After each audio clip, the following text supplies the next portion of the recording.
Save the nation save democracy పేరుతో ఢిల్లీలో బీజేపీయేతర పక్షాల నేతలు సమావేశమయ్యారు. ఈ సమావేశానికి రాహుల్, చంద్రబాబు, శరద్ పవార్, డెరెక్ ఒబ్రియాన్, రామ్ గోపాల్ యాదవ్, కనిమొళి, కోదండరాం తదితర నేతలు హాజరయ్యారు.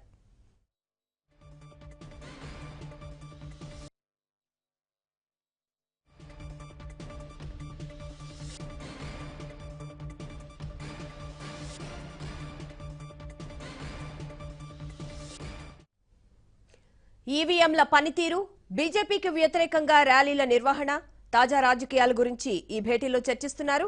బడ్జెట్ పైన సమావేశంలో ప్రస్తావనకొచ్చినట్లు తెలుస్తోంది.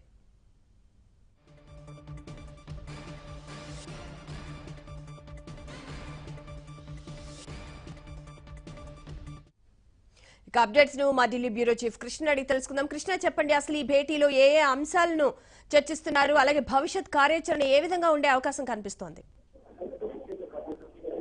కళ్యాణి, ఈ భేటీ ప్రధానంగా ఈవీఎంలకు సంబంధించినటువంటి అంశంపై చర్చించడానికే ఈ భేటీ జరుగుతుంది. సుమారు 23 పార్టీల నేతలు ఈ సమావేశంలో పాల్గొన్నారు.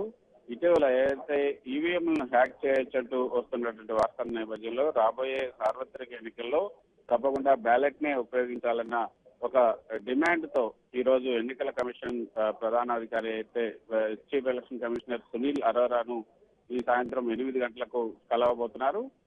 సునీల్ అరోరాకు అందజేయబోతున్నటువంటి మెమోరాండంలో ఏ అంశాలను చేర్చాలి, ఎందుకు మళ్ళీ బ్యాలెట్ బ్యాలెట్ పత్రాలను ఉపయోగించాలి అన్న దాన్ని సవివరంగా వివరిస్తూ ఈ యొక్క మెమోరాండంలో చేర్చడం కోసం ఈ సమావేశం చర్చించబోతుంది.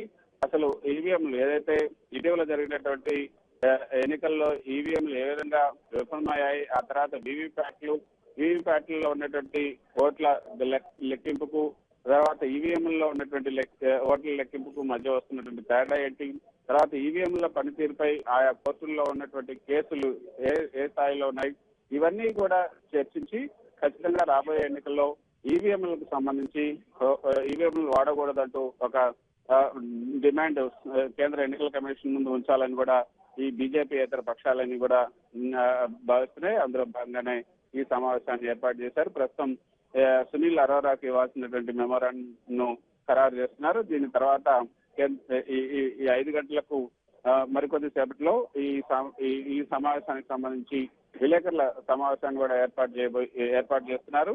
కేంద్ర ఎన్నికల కమిషన్ తాము ఏం కోరబోతున్నాం అన్నది కూడా ఈ విలేకరుల సమావేశంలో చెప్పబోతున్నారు. మొత్తానికి ఈవీఎంలు ఒకవేళ ఈవీఎంలే పెట్టాలి అనుకుంటే, అంటే బ్యాలెట్ పేపర్లు మళ్ళీ ముద్రించడానికి ఎన్నికల కమిషన్ సమయం లేదనుకుంటే మాత్రం ఈవీఎంలు పెట్టినప్పటికీ కూడా వీవీప్యాట్లను పూర్తిగా అన్ని చోట్ల కూడా వీవీప్యాట్లను లెక్కించాల్సిన అవసరం ఉంటుంది. మొదట ఈవీఎంలలో వచ్చినటువంటి ఓట్లను లెక్కించి ప్రకటించినప్పటికీ కూడా చివరిగా వీవీప్యాట్లను లెక్కించిన తర్వాతనే ఆ తర్వాత ఎన్నికల ఫలితాలు ప్రకటించాలన్న డిమాండ్ కూడా వీళ్ళు పెట్టబోతున్నారు. మొత్తానికైతే ఈసారి వీవీప్యాట్లు లెక్కించాలి, వీవీప్యాట్లో ఉన్నటువంటి ఓట్లను లెక్కించాలి, లేకపోతే బ్యాలెట్ నైనా తిరిగి ప్రవేశపెట్టాలి అన్న డిమాండ్ తోటి ప్రధానంగా ఈ రోజు ఎన్నికల కమిషన్ ను ఈ విపక్షాలన్నీ కూడా కలవబోతున్నాయి. అదేవిధంగా ఈ రోజు ప్రవేశపెట్టినటువంటి బడ్జెట్ పై కూడా ఈ సమావేశంలో చర్చిస్తున్నారు. కేవలం 5 ఏళ్లు ఈ యొక్క 5 ఏళ్లు దేశ ప్రజలను ఊరించి 5 ఏళ్ల పాటు ప్రజల్ని పస్తులు ఉండబెట్టి చివరిలో పల్లీలు తినిపించినట్లుగా ఈ బడ్జెట్ ఉంది. ఇది కూడా వచ్చే ప్రభుత్వం మీద నెట్టివేయటమే కానీ ఈ ప్రభుత్వం తన బాధ్యతను విస్మరించి వచ్చే ప్రభుత్వంపై ఈ భారాన్ని మోపే విధంగానే ఉంది. ఎన్నికల్లో ఓడిపోతామన్న భయం కారణంగానే ఇటువంటి బడ్జెట్ ను పెట్టారు తప్పితే ప్రజల క్షేమాన్ని ఆకాంక్షించి కాదు అన్నది విపక్ష నేతలు చెప్తున్నట్టనమాట. ఈ అంశాలన్నిటి కూడా ఈ సమావేశంలో చర్చించబోతున్నారు. ఈ సమావేశానికి రాహుల్ గాంధీ, కాంగ్రెస్ అధ్యక్షుడు రాహుల్ గాంధీతో పాటు చంద్రబాబు నాయుడు, ఢిల్లీ సీఎం అరవింద్ కేజ్రీవాల్, ఎన్సీపీ అధినేత శరద్ పవార్, ఎల్జేపీ నేత శరద్ యాదవ్, ఎస్పీ, బీఎస్పీ, అదేవిధంగా డిఎంకే చెందినటువంటి Kanimozhi, JMM, Trinamool Congress, Rashtriya Lok Dal, National Conference తో పాటు మొత్తం 23 పార్టీలకు సంబంధించినటువంటి నేతలు పాల్గొన్నారు. మళ్ళీ బ్యాలెట్ ను ప్రవేశపెట్టాలి అండ్ ఈ యొక్క డిమాండ్ తో పాటు ఈ రోజు సునీల్ అరోరాను కలుస్తున్నారు. రేపు రాష్ట్రపతి రామ్నాథ్ కోవింద్ కూడా కలిసి ఈ యొక్క ఈ వినతి పత్రాన్ని ఆయనకు అందజేయాలని కోరుతున్నారు. కానీ రాష్ట్రపతికి సంబంధించిన అపాయింట్మెంట్ ఇంకా రాలేదు. ప్రస్తుతానికైతే సునీల్ అరోరా, ఎన్నికల ప్రధాన కమిషనర్ సునీల్ అరోరాకు సంబంధించినటువంటి అపాయింట్మెంట్ 8 గంటలకు వచ్చింది. 8 గంటలకు ఆయన్ని కలవబోతున్నారు.